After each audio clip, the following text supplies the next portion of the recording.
Hey guys, welcome to our next episode of Fun with Physics. Today we're going to learn about something that's not quite physics related exactly, but it is really fun and it's going to look great with our physics. So let's go ahead and first name this actor because we forgot to do that last time. And we're going to move this over here. And let's make some room for something new. So we're going to put this over here so that there's some room for objects to fall off screen. And then we're going to make a new actor called lava. And we'll drag this into our game. And to make it look different, we're going to make it red because it's lava. Obviously make it red. And let's put it right here. Now you want to make it pretty thin.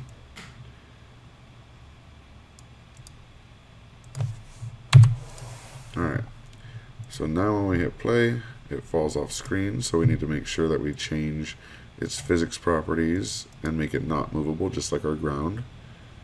And we're not going to make it collide with anything, so we're not going to make it a solid. So we want our objects to fall right through it because it's lava, right? Alright, so let's also add a couple more floors to this, just because they're kind of fun.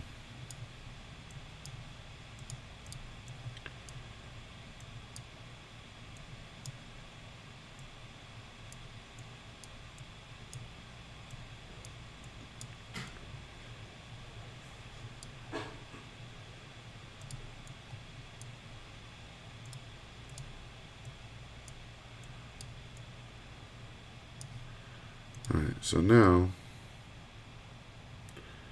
this looks a lot more interesting, right? We even hit a little clog right here when the ducky moves.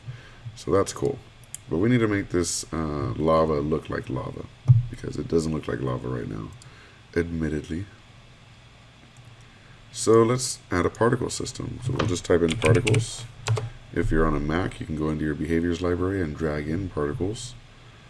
And we'll just go over each tab one by one and set it up the way I'd set it up. So we're going to spawn more than 20 particles for sure. We want a ton, so we'll set it to 100. We'll go to velocity and position, and this is your X and Y offset. So the Y position is fine. The Y position is at 0 and the X position is at 0, which is at the center of your object. But we want to spread the particles from the center outwards on the X-axis so that all the lava kind of simmers equally, not just in the center, because if we just have it in the center, it's going to look really funny. So we need it to be a random position between the left side of your actor and the right side of the actor. So if we hit our expression editor for the X-axis, we can go to our functions and choose random position. Double click and it'll show up here.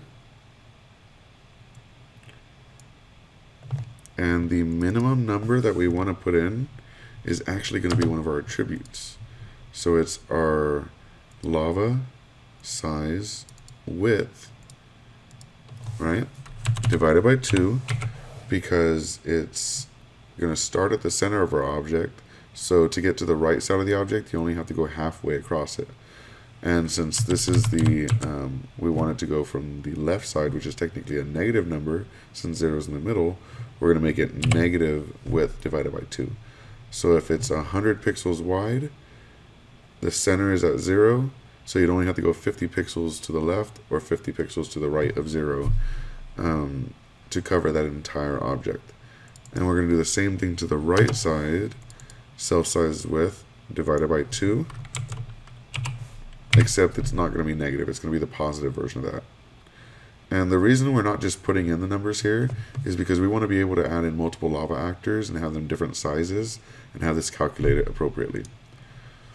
And if we hit play, we'll see that we have particles showing up in all different parts of the lava, but they're all moving to the right.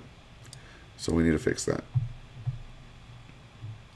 So if we go to in the direction of, we can actually drag this upwards and see that that's 90 degrees and hit play. And now you'll see that our lava is already starting to act a little bit more like lava. We have movement, but it's just white particles, and that doesn't look too realistic. So next we'll go to size, and we can either leave the particles the same size or have them change. And the more we can make things change, the more dynamic it looks and the cooler it looks. So I'm going to make it change. And we're going to make it get smaller. So the lifetime of 2, let's change this to 1 second. Size, we're going to change size to 1 over that 1 second. If we hit play, now they start out large and then they get smaller.